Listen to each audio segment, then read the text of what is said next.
पहले waiter cold drink लेकर आ गया था। कोल्ड ड्रिंक देखने से ही काफ़ी ठंडी लग रही थी। इसने वेटर के हाथ से कोल्ड ड्रिंक ली और वॉलेट से पैसे निकाल कर वेटर के हाथ पर रखे, कीप द चेंज, और ये कहकर कैफ़े से बाहर निकल गया।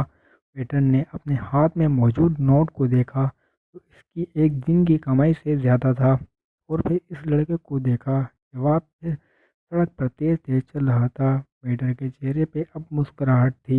इसने इस नोट को जल्दी से अपनी जेब में डाल लिया और दोबारा काम में लग गया। इसने कैफे से कुछ दूर जाकर कोल्ड ड्रिंक का ढक्कन खोला और गहरी घूंट ली, जिससे तकरीबन आधी बोतल खाली हो गई। वो कोल्ड ड्रिंक पीते हुए सड़क से कुछ फासले पे बने एक छोटे से गार्डन में चला गया। गार्डन की घास पे गिरे ओस के कतरे इसके जोगर्स रखने से लड़खड़ाते घास से नीचे गिर रहे थे।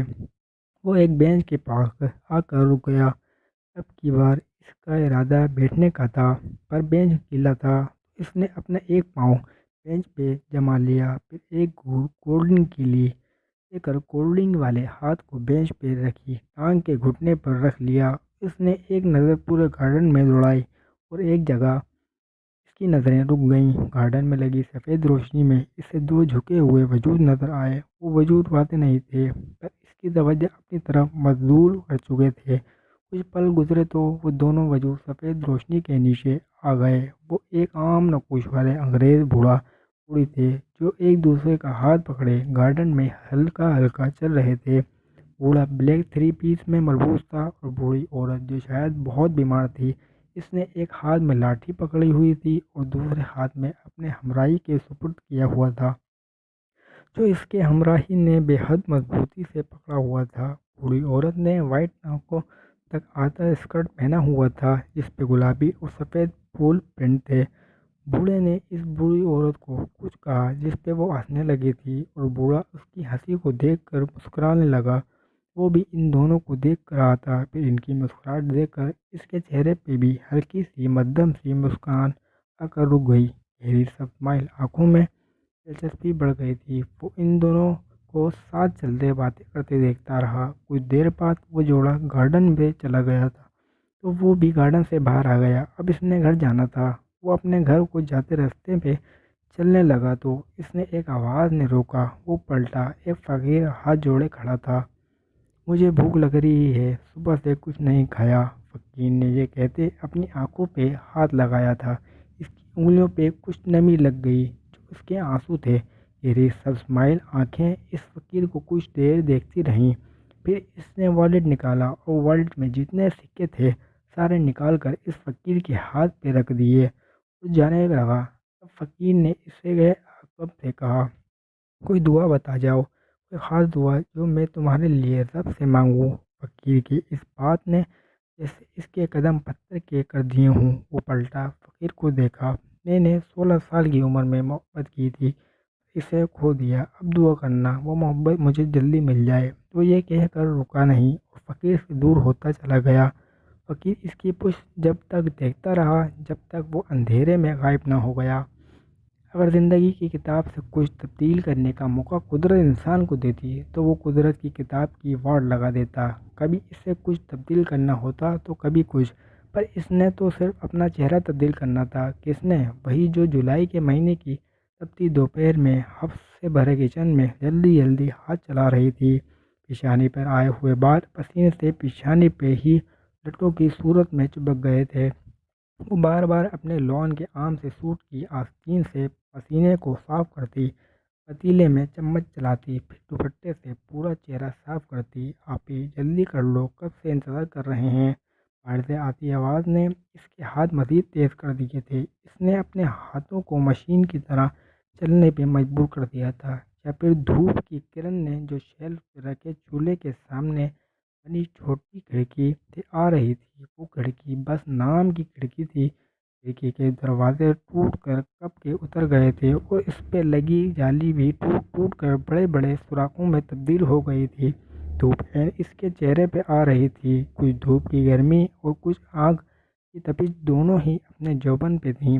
इसका खूब इम्तिहान ले रही थीं। वो कभी कुछ कदम पीछे होती तो फिर बिरयानी के जलने के डर से दोबारा चूल्हे के सर पे आ जाती। बतला रही हूँ, 5 मिनट। اس نے بریانی کے پتیلے کو دم کے لیے رکھ کر باہر بیٹھے لوگوں کو حوصلہ دیا تھا۔ امی فرحت یا علیزہ میں سے کسی کو بھیج دیں، وہ آ کر دہی میں چٹنی ملا لیں گی۔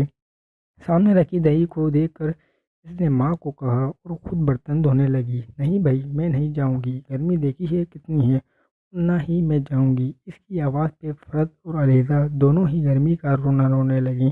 آپ خود ہی کر لینا، آپ تو پتہ ہے گرمی سے ویسے ہی جلد خراب ہو گئی ہے میری، اور آپ کچن میں جا کر بھی خراب ہو جائے گی۔ علیزہ نے بیچارگی سے اپنے ہاتھوں کو دیکھ کر کہا تھا اور ساتھ ہی ماں اور دادی کی طرف تائید کے لیے دیکھا۔ ہاں صحیح کہہ رہی ہے میری بچی، نہ جاؤ ہے، ساری جلد جھلس گئی ہے۔ پہلے ہی تیری دادی نے فوراً حمایت کر لی۔ ہاں کیرت، تم خود ہی کر لو، گرمی سر میں بہت ہے اور کچن میں اتنی گرمی ہے ایک ہی فرد کھڑا ہو جائے کافی ہے، دوسرے تو مزید گرمی میں اضافہ ہوتا ہے۔ ماں نے بھی علیزہ کی بات کی تائید کر دی، اور ان تینوں کی بات سن کر ایک پل کے لیے کیرت کے ہاتھ رک گئے تھے۔ کیا سچ میں اتنی گرمی ہے جس سے علیزہ کی جلد خراب ہو جائے گی؟ کیا میری جلد نہیں ہے؟ میں بھی تو گرمی میں جل رہی ہوں، میرا خیال کیوں کس کو نہیں آتا؟ کیرت ایک پل میں سب سے بیزار ہو گئی تھی، اور روتی بھی کیوں نہ، بچپن سے یہ سب برداشت کرتی آ رہی تھی۔ ہر مرتبہ چھوٹی بہنوں کو اس پہ ترجیح دی جاتی۔ جب وہ پیدا ہوئی تھی تو اس کے ابو بڑے خوش تھے، بھاگتے دوڑتے وہ اسپتال کے باغ میں آئے جہاں ان کی اماں کیرت کی دادی بیٹھی تھیں۔ اماں، میں باپ بن گیا، لڑکی ہوئی ہے۔ وہ خوشی سے پاگل ہوتے جا رہے تھے۔ اچھا لڑکی ہوئی ہے؟ بیٹے کے منہ سے لڑکی کا سن کر ان کا منہ سا اتر گیا۔ کیسی ہے؟ گوری ہی تو ہے؟ نین نقش کیسے ہیں؟ کس پہ گئی ہے؟ انہوں نے ایک ہی سانس میں سارے سوال پوچھ لیے تھے۔ انور اپنی ماں کی بات پہ ہنسے۔ اماں جی آپ خود دیکھ لیں، نہ آئے اندر چلیں۔ انور نے ماں کا ہاتھ پکڑا اور اسپتال کے اندر لے کر چلے گیا۔ اماں یہ دیکھیں۔ انور نے ننھی سی کیرت کو بڑی احتیاط سے اپنے ہاتھوں میں اٹھا کر ماں کے سامنے کیا۔ جب کیرت کی دادی نے کیرت کو دیکھا تو ان کی ہوائیں اڑ گئیں۔ کالی رنگت، عام مذہبی نقوش پر بھاری آنکھیں بڑی بڑی تھیں۔ کیرت اپنی ماں باپ جیسی تو بالکل نہیں تھی، نہ ہی وہ اپنی دادی جیسی تھی، وہ تو اپنی نانی جیسی تھی۔ بدنصیب نانی جیسی جن سے اس کی دادی کی بھی کبھی نہیں بنتی تھی، وہ رشتے میں کیرت کی دادی کی بھابھی لگتی تھی، پر مجال ہے جو دادی نے کبھی انہیں بھابھی مانا ہو۔ کیرت کو دیکھ کر اس کی دادی پھوں پھاں کرتی اسپتال سے گھر چلی گئیں۔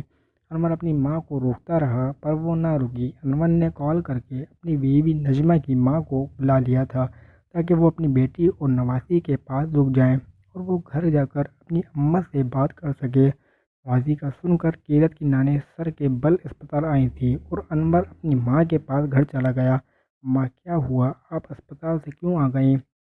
گھر میں داخل ہوتے ہی انور اپنی ماں کے پاس گیا جو منہ بنائے تخت پر بیٹھی تھیں۔ کیوں نہ آتی؟ تو بہت خوش ہو رہا ہے بیٹی کی پیدائش پر، رنگ دیکھا ہے کہ نقوش دیکھے ہیں کسی جیسے ہیں؟ اس تیری بیٹی کے اماں رنگ سے کیا ہوتا ہے، خون تو میرا ہی ہے نا؟ انور ماں کے پاس بیٹھ گیا تھا، بھولا تھا، ماں کی مانتا تھا اور ماں کے روٹنے پر منانا بھی تھا۔ ہاں خون تیرا ہے پر تیرے جیسا نہ ہے، میرا جیسا نہ ہے۔ اس کی شکل اپنی نانی جیسی ہے کالی، وہ انتہائی غصے سے بول رہی تھی۔ اماں تو کیا ہوا؟ کالے گورے سے کیا ہوتا ہے؟ کیوں نہیں ہوتا؟ ہوتا ہے، جن کے چہرے کالے ہوئے ہیں ان کے نصیب بھی کالے ہوئے ہیں۔